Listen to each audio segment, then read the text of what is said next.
Hey guys, welcome to my online C. मेरा नाम है देव्यश। आज के इस वीडियो में हम लोग बात करने वाले हैं how to file the income tax return for the crypto currency. जी हाँ, तो क्रिप्टो करेंसी तो अब तो मतलब हर कोई इसको जानता ही जानता है। तो इस वीडियो के अंदर डिटेल के अंदर बात करेंगे कि अगर आपने भी क्रिप्टो के अंदर इन्वेस्टमेंट कर रखा है, अगर क्रिप्टो करेंसी आपने बेची है, उसके ऊपर अगर आपने प्रॉफिट कमाया है तो उसके ऊपर आपको यहाँ पे टैक्स कैसे पे करना है। वीडियो को शुरू करने से पहले बताना चाहूंगा, अगर आप एक एक्सपर्ट के थ्रू अपने रिटर्न फाइल करवाना चाहते हैं, लिंक आपको डिस्क्रिप्शन बॉक्स में मिल जाएगी। तो गाइस, इस वीडियो के अंदर हम लोग सबसे पहले क्रिप्टो के ऊपर टैक्स कैसे लगता है वो सारी चीजें हम लोग समझ लेते हैं, क्योंकि इसका कोई भी ना प्री डिफाइंड नहीं है।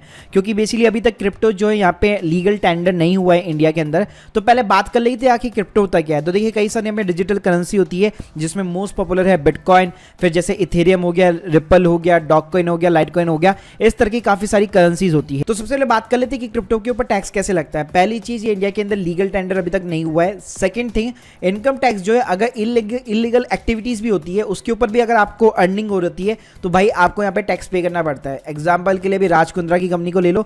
फिर उसके बाद में यहाँ पे आपके सामने दो सिचुएशंस आती है। अब ये दो सिचुएशन कौन सी होती है जिसमें क्रिप्टो को अलग अलग यहाँ पे ट्रीट किया जा सकता है। पहले हम लोग ले लेते हैं क्रिप्टो को एज ए बिजनेस। जैसे आप सभी लोगों को पता होगा कि जो क्रिप्टो करेंसी है वो कई सारे तरीकों से यहाँ पे जनरेट होती है। पहली जो चीज होती है वो होती है माइनिंग।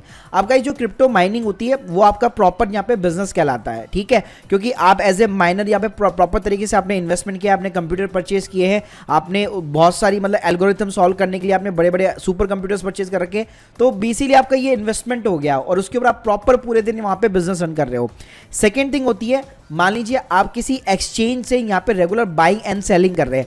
जैसे आप मान लीजिए जीरोधा के ऊपर कैसे एफएनडो खेलते हैं, इंट्राडे खेलते हैं, इसी टाइप से आप मान लीजिए जितने भी क्रिप्टो करेंसी के एक्सचेंज है, फिर चाहे वो वजीर है, कॉइन डीसीएक्स है, मतलब जितने भी एक्सचेंजेस है उस पर आप डेली बेसिस पे मतलब स्क्वायर ऑफ कर रहे हैं, मतलब सुबह खरीद रहे हैं, शाम को बेच रहे हैं। तो इस तरह से आप मान लीजिए रेगुलर ट्रेडर है और ट्रेडिंग ही आपका बिजनेस बन चुका है। तो इस कैटेगरी के अंदर भी आपका ये बिजनेस माना जाएगा। तीसरी चीज आती है, मान लीजिए आपका कोई बिजनेस है और वहां से आपको क्रिप्टो करेंसी आ रही है। वो कैसे हो सकता है? क्योंकि आजकल क्या है, कई सारी यहाँ पे होस्टिंग कंपनीज हो गई, इवन बॉस ई कॉमर्स जो वेबसाइट भी है वो यहाँ पे बिटकॉइन एक्सेप्ट करने लग गई है।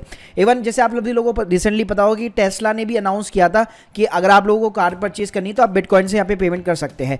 तो गाइस, इस तरह की जो भी कंपनियां हैं जो बेसिकली यहाँ पे क्रिप्टो को एक्सेप्ट करती है अपनी गुड्स एंड सर्विस को प्रोवाइड करने के लिए, तो उस केस में भी वो आपकी पूरी की पूरी बिजनेस इनकम मानी जाएगी। अब गाइस, चाहे आपका माइनिंग का हो या आप रेगुलर ट्रेडिंग कर रहे हो, ठीक है, या फिर मान लीजिए आप एज ए क्रिप्टो करेंसी को buying and selling of the goods कर रहे हो, तो ये तीनों केसेस के अंदर आपको अपनी ये एज ए बिजनेस इनकम दिखानी पड़ेगी।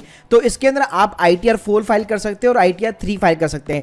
ITR 4 ITR 3 के ऊपर डेडिकेट में वीडियो बना चुका हूं। ITR 3 अभी तक लॉन्च नहीं हुई है, लेकिन ITR 4 के ऊपर मैंने स्टेप बाय स्टेप वीडियो बना दिया। तो इसकी लिंक मैं आपको डिस्क्रिप्शन में डाल दूंगा, जहां पे आप आसानी से देख सकते हैं स्टेप बाय स्टेप कि किस तरह से यहाँ पे आपको ITR जो 4 है वो एटलीस्ट यहाँ पे फाइल करनी है। अब बात कर लेते हैं सेकंड सिचुएशन की, जहां पे आप क्रिप्टो को एज ए इन्वेस्टमेंट ले सकते हैं। मतलब क्रिप्टो करेंसी आपने जो भी खरीदी हुई है, मतलब आप as a long term investment लेके चल रहे हो उसको, कि ठीक है, आज मैं उसको खरीद रहा हूं तो मैं 2 साल बाद, 3 साल बाद, 10 साल बाद मैं उसको शायद अगर बेचना चाहूं तो मैं बेचूंगा। उसके ऊपर जो भी प्रॉफिट होगा तो वो जो आपका प्रॉफिट होगा वो यहाँ पे कैपिटल गेन माना जाएगा। तो गाइस, इसके अंदर आपका दोनों टाइप का गेन बनेगा, short term capital gain, long term capital gain. ये सिमिलर वैसा ही है जैसे आप म्यूचुअल फंड के साथ में ट्रीट करते हैं या फिर आप स्टॉक्स के साथ में ट्रीट करते हैं। तो गाइस, अगर आपने कोई भी क्रिप्टो खरीदा हुआ है, अगर आपको उसको विद इन द 3 इयर्स अगर आप उसको सेल आउट कर देते हैं, मतलब 36 मंथ से पहले अगर आप उसको सेल आउट कर देते हैं, तो वो आपका यहाँ पे शॉर्ट टर्म कैपिटल गेन माना जाएगा। और उसके ऊपर बेसिकली आपका जो भी स्लैब रेट होगा उसके अकॉर्डिंग यहाँ पे टैक्स लगेगा। अगर हाई चल जाएंगे आप, मतलब जो टैक्स स्लैब होती है वो हाई के अंदर चल जाएंगे, तो उसके अकॉर्डिंग यहाँ पे आपका टैक्स लगेगा। सेकेंड थिंग होता है लॉन्ग टर्म कैपिटल गेन। उसके अंदर क्या होगा, अगर आप 3 साल के बाद में उसको सेल आउट करते हैं तो उसके ऊपर जो भी आपका प्रॉफिट बनता है तो उसके ऊपर आपको लॉन्ग टर्म कैपिटल गेन पे करना पड़ेगा, जो कि फ्लैट 20% की रेट से होगा। और साथ में यहाँ पे आपको इंडेक्शन का भी बेनिफिट मिल सकता है। मैं इसका एक एग्जांपल दे देता हूं। मान लीजिए आपने 10 बिटकॉइन खरीदे, जो कि ये मैक्सिमम केस में यही होगा। उसके बाद में मान लीजिए जो 10 बिटकॉइन है उसकी INR के वैल्यू के अंदर मैं बात कर लेता हूं एग्जांपल के लिए, जैसे ₹2.72, ठीक है। तो उस टाइम पे जब आपने खरीदी 10 बिटकॉइन, तब आपने कितने रुपए इन्वेस्ट किए? ₹27.02, ठीक है। अब बेसिकली आप जब सेल कर रहे हैं, मान लीजिए 3 साल बाद, 4 साल बाद, तो मान लीजिए एक बिटकॉइन जो 10 बिटकॉइन आपने खरीदे उसमें एक बिटकॉइन की जो वैल्यू है वो ₹8 पहुंच चुकी है, ₹8.72। तो अगर आप उसको बेचते तो आपको मिलेंगे 87.2। तो आपको प्रॉफिट कितने का हुआ? ₹60 का। तो गाइस, ये जो ₹60 का आपका प्रॉफिट हो रहा है, इसके ऊपर बेसिकली यहाँ पे आपको टैक्स पे करना पड़ेगा। अब गाइस, जो कैपिटल गेन है उसकी ITR के लिए आपको यहाँ पे ITR 2 फाइल करनी पड़ेगी। और गाइस आइडिया 2 के ऊपर भी मैं step by step stock market को कैसे दिखाया जाता है आइडिया 2 के अंदर कैपिटल गेन एज ए, तो वो मैं यहाँ पे ऑलरेडी वीडियो बना चुका हूं, तो इसकी लिंक भी आपको डिस्क्रिप्शन में डाल दूंगा।